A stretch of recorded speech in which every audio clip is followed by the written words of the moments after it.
Halperin's one of the most respected journalists in this country. Like him or not, he is.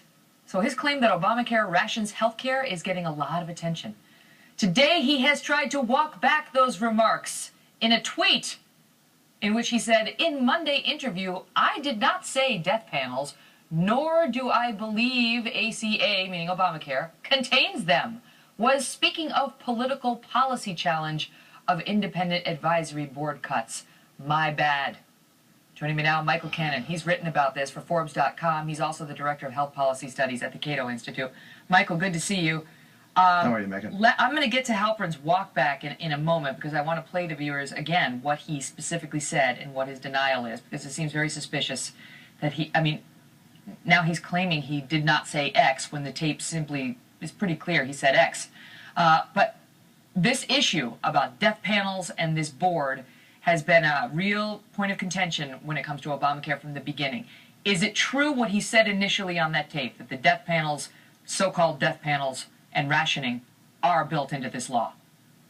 Well, the whole purpose of the Independent Payment Advisory Board is to reduce Medicare spending by lowering the prices that Medicare pays to doctors and hospitals and so forth, and changing the way it pays these doctors and hospitals. And supporters of the law acknowledge this, that it's supposed to set prices. Well, the power to set prices is the power to ration. If the government sets the prices so low that no doctors will provide a certain service, then you are rationing care.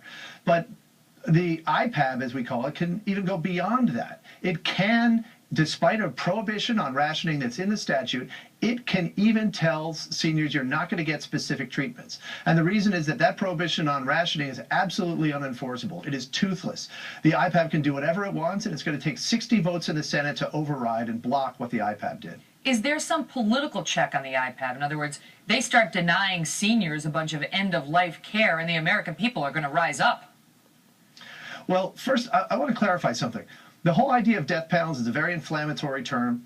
If what IPAB is doing, or what the National Institutes for Clinical Excellence in Britain are doing, is trying to find cost-effective ways of spending taxpayer dollars on health care, what that means is that it's not a death panel, it's a life panel, because it's trying to purchase the most life, the most health per dollar spent. Now, if you have a problem with that, then you have a problem with the government buying health care, or you like high taxes. I have a problem with government buying health care, so I don't want the government in the business of doing this.